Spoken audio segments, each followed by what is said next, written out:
Selamat pagi anak-anak. Selamat hari Senin. Bagaimana kabar kalian hari ini? Ibu berharap kalian selalu sehat dan bersemangat untuk mengikuti pembelajaran bahasa Indonesia hari ini. Sebelum kita mulai, marilah kita berdoa sesuai keyakinan masing-masing agar proses belajar dapat berlangsung dengan baik.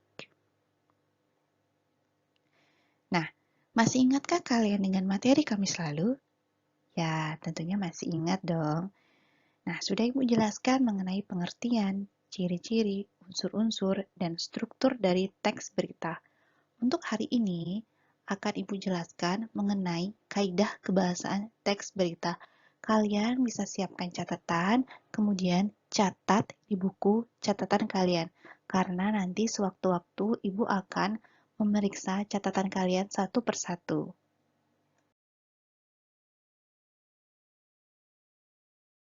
Nah, sebelum kalian mulai mencatat untuk materi kaidah kebahasaan teks berita, Ibu akan membahas sedikit mengenai tugas Kamis lalu yang telah Ibu berikan.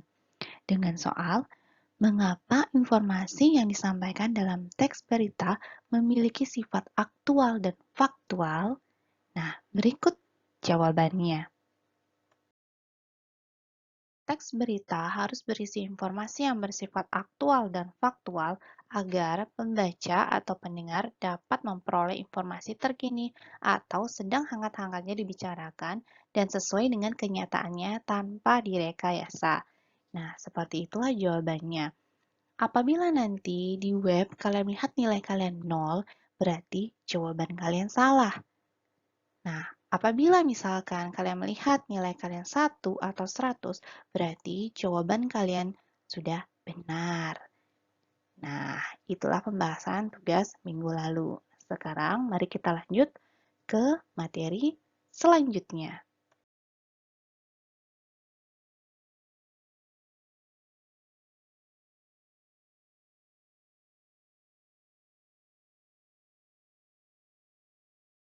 Setiap jenis teks memiliki kaidah kebahasaannya sendiri. Kaidah kebahasaan yang terdapat pada teks berita sebagai berikut. Yang pertama, itu ada penggunaan verba transitif, verba pewarta, bahasa yang bersifat baku, penggunaan kalimat langsung, dan penggunaan konjungsi atau kata penghubung. Yang pertama, Ibu akan menjelaskan tentang penggunaan verba transitif. Nah, sekarang apa sih itu verba transitif? Verba transitif itu adalah kata kerja yang memerlukan atau membutuhkan objek pada kalimatnya. Jadi maksudnya di sini adalah verba transitif harus ada objek. Verba transitif terdiri dari verba atau kata kerja berimbuhan sebagai berikut. Yang pertama, menggunakan awalan me. Contohnya, membawa, memberi, menolong. Kemudian yang B, awalan memper. Contohnya, memperbesar, memperoleh. Nah, jadi maksud dari yang sudah Ibu jelaskan tadi itu adalah setiap kata yang mempunyai awalan me atau memper itu sudah termasuk ke dalam verba transitif. Asalkan kata tersebut harus diimbangi dengan objek. Nah, ini contoh kalimat dengan verba transitif. Yang pertama, Juan membeli surat kabar terbitan hari ini. 2. Ibu pasti menyayangi semua anaknya. Nah, kedua kalimat ini termasuk kalimat dengan menggunakan verba transitif atau kata kerja transitif. Ibu jelaskan lagi. Yang pertama, Juan itu adalah subjeknya, membeli itu adalah kata kerjanya. Nah, sekarang dia harus membutuhkan objek membeli. Membeli apa? Itu surat kabar terbitan hari ini. Nah, surat kabarnya termasuk ke dalam objek. Terbitan hari ini itu termasuk ke dalam keterangan waktu. Kalau contoh yang kedua, ibu itu sebagai subjek, pasti menyayangi itu adalah kata kerjanya, yaitu verba transitif, dan juga semua anaknya itu adalah objek. Nah, jadi kedua kalimat tersebut polanya adalah S, P, O. Hanya saja yang kalimat pertama saja menggunakan keterangan waktu di akhir kalimatnya. Agar kalian lebih memahami tentang penggunaan verba transitif, Ibu akan berikan kalian contoh soal. Nah, contoh soalnya sebagai berikut. Andi menangis seharian. Kemudian contoh yang kedua, ayah mencuci mobil di halaman rumah. Nah, dari kedua contoh ini, yang manakah yang termasuk ke dalam kalimat dengan verba transitif? Ada yang bisa menjawab? Ya, untuk contoh yang pertama, Andi menangis seharian. Kalimat ini tidak mengandung verba transitif. Mengapa? Karena pada kalimat ini tidak terdapat objek. Jadi, pola kalimatnya seperti Andi itu adalah subjeknya, menangis itu adalah predikat atau kata kerjanya, seharian itu adalah keterangan waktu. Nah, seperti yang tadi di awal Ibu sudah jelaskan bahwa cirinya dari verba transitif itu adalah menggunakan awalan me dan memper. Nah, pada kalimat ini memang menggunakan awalan me untuk kata kerja transitifnya, menangis. Kata tersebut tidak memerlukan objek. Jadi kalimatnya memang tanpa objek jadinya kalau menggunakan kata menangis. Berbeda dari contoh yang pertama. Contoh yang kedua ini, ayah mencuci mobil di halaman rumah. Kalimat ini mengandung verba transitif. Mengapa? Karena pada kalimatnya itu sudah terdapat objek. Jadi memang kata kerjanya sangat memerlukan atau membutuhkan objek. Pola kalimatnya seperti ini. Ayah itu sudah jelas adalah subjeknya. Mencuci itu adalah predikat atau kata kerjanya. Mobil. Nah, mobil ini yang dikatakan objek. Kemudian di halaman rumah merupakan keterangan tempat. Jadi intinya dari kedua contoh yang tadi sudah Ibu jelaskan, yang mana yang termasuk ke dalam kalimat dengan verba transitif, yaitu adalah ayah mencuci mobil di halaman rumah. Nah, bagaimana? Apakah kalian sudah mengerti? Jika kalian sudah paham mengenai penggunaan verba transitif, sekarang Ibu akan lanjut jelaskan mengenai verba pewarta. Apa sih itu verba pewarta? Verba pewarta adalah kata yang dipergunakan untuk mengindikasikan suatu percakapan. Kata kerja pewarta mempunyai sifat mewartakan. Contohnya seperti mengatakan, memaparkan, menjelaskan, memberitakan, dan sejenisnya. Apabila kalian melihat sebuah kalimat dengan menggunakan kata-kata seperti yang tadi sudah Ibu jelaskan, berarti itu sudah termasuk ke dalam kalimat dengan verba pewarta. Nah, apa sih itu pewarta? Pewarta itu adalah orang yang membawakan berita. Jadi, verba pewarta pasti sangat berkaitan dengan sebuah berita. Supaya kalian lebih memahami tentang verba pewarta, seperti ini contohnya. Kalimat. Dalam pidato Presiden Jokowi yang disiarkan melalui televisi, beliau mengatakan bahwa akan menurunkan harga bahan bakar minyak secepatnya. sehingga rakyat tidak terlalu dibebani oleh harga BBM yang mahal. Kalimat ini merupakan kalimat dengan menggunakan verba pewarta. Yang mana yang termasuk ke dalam verba pewarta? Ya, benar. Ada kata mengatakan. Contoh yang kedua, Presiden juga memaparkan perkembangan Indonesia yang saat ini sudah siap menghadapi tantangan dan persaingan. Nah, kalimat ini yang manakah verba pewartanya? Ya, benar. Kata memaparkan. Contoh berikutnya, ketika terjadi gerhana matahari 9 Maret 2016 di internet, banyak sekali situs web yang memberitakan tentang proses terjadinya gerhana matahari. Untuk kalimat ini, yang manakah verba pewartanya? Ya, betul sekali. Kata memberitakan.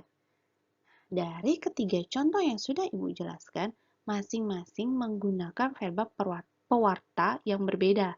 Contoh yang pertama, verba mengatakan. Contoh yang kedua, verba memaparkan.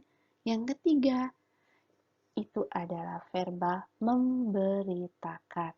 Kesimpulannya adalah verba pewarta itu menggunakan kata yang mengindikasikan suatu percakapan.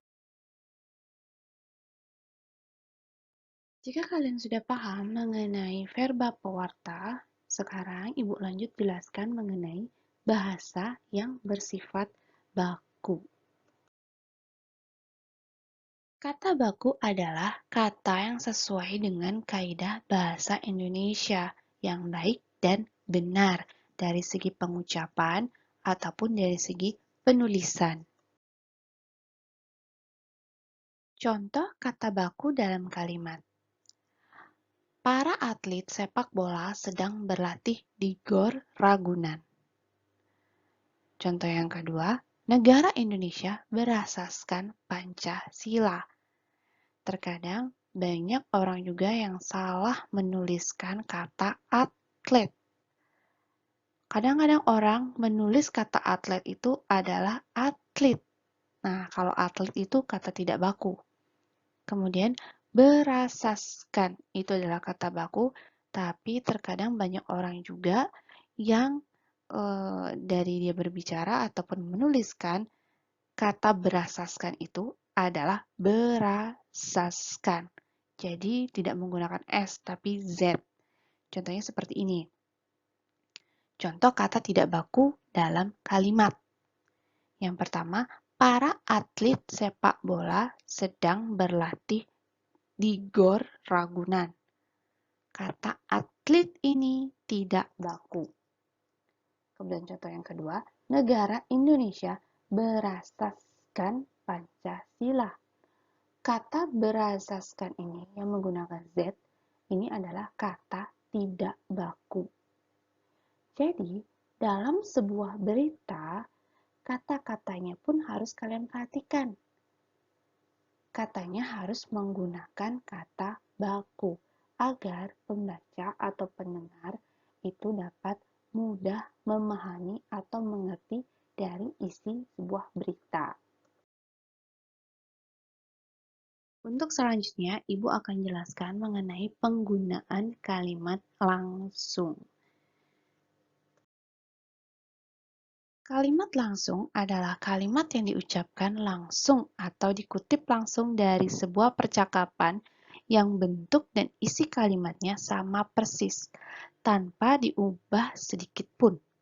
Seperti yang disampaikan, ciri khas dari kalimat langsung ialah diawali dan diakhiri oleh tanda petik ganda. Contoh kalimat langsung. Kami yakin bahwa bukti yang kami berikan sudah cukup kuat, kata pengacara penggugat. Jadi untuk penulisan kalimat langsung, itu dia menggunakan tanda petik ganda di awalnya, sebelum kata kami, kemudian di akhir setelah tanda koma. Contoh yang kedua, kecelakaan kemarin membuat tiang listrik di depan warung saya hancur, ucap pemilik warung itu. Tak jauh berbeda dengan contoh yang pertama, tanda petiknya pun juga menggunakan tanda petik ganda di awal sebelum kata kecelakaan dan di akhir setelah tanda koma. Contoh yang ketiga, ibu guru berkata, besok kita akan mengadakan upacara Hari Pendidikan Nasional. Nah, berbeda dari contoh kalimat yang pertama dan kedua, untuk contoh yang ketiga, kalimat langsungnya berada di belakang. Jadi, setelah kalimat ibu guru berkata, itu harus diberi tanda koma. Setelah tanda koma, baru diisi dengan tanda petik. Kemudian di kalimat yang terakhir juga, setelah tanda titik, diberi tanda petik. Penggunaan konjungsi atau kata hubung. Untuk konjungsi atau kata hubung, tentunya saat kalian berada di kelas 7, pasti sudah dijelaskan mengenai apa sih itu konjungsi. Nah, untuk kali ini, Ibu hanya menjelaskan secara singkat apa itu konjungsi dan konjungsi apa saja yang digunakan dalam teks berita. Konjungsi atau kata hubung adalah kata untuk menghubungkan kata-kata, ungkapan-ungkapan, atau kalimat-kalimat. Teks berita menggunakan konjungsi untuk memperjelas maksud berita. Konjungsi yang biasa digunakan yaitu konjungsi bahwa dan konjungsi temporal, seperti kemudian, sejak, setelah, awalnya, dan akhirnya. Konjungsi ini berkaitan dengan pola penyajian berita yang umumnya mengikuti pola kronologis atau urutan waktu. Contoh, kepala sekolah mengumumkan bahwa esok kami harus mengenakan pakaian sekolah dengan lengkap karena akan diadakan upacara Hari Guru. Contoh yang kedua, sejak pencuri itu tertangkap, keadaan desa makmur kembali aman dan akhirnya warga pun dapat tidur nyenyak setiap malamnya. Nah, dari kedua contoh tersebut, masing-masing menggunakan konjungsi yang berbeda. Untuk kalimat yang pertama, dia menggunakan konjungsi bahwa. Kemudian untuk contoh yang kedua, menggunakan konjungsi temporal, yaitu ada sejak dan akhirnya. Nah, bagaimana untuk penggunaan konjungsi atau kata hubung? Apakah kalian sudah mengerti? Ibu harap kalian sudah paham ya dengan apa yang sudah Ibu jelaskan. Sekian pembelajaran kita hari ini mengenai kaidah kebahasaan teks berita. Jika ada pertanyaan atau ada yang belum kalian pahami, silakan nanti tanyakan ke Ibu. Ibu mohon maaf apabila ada kata-kata Ibu yang salah atau suara-suara yang sedikit mengganggu. Dan kalian tetap jaga kesehatan. Sampai jumpa.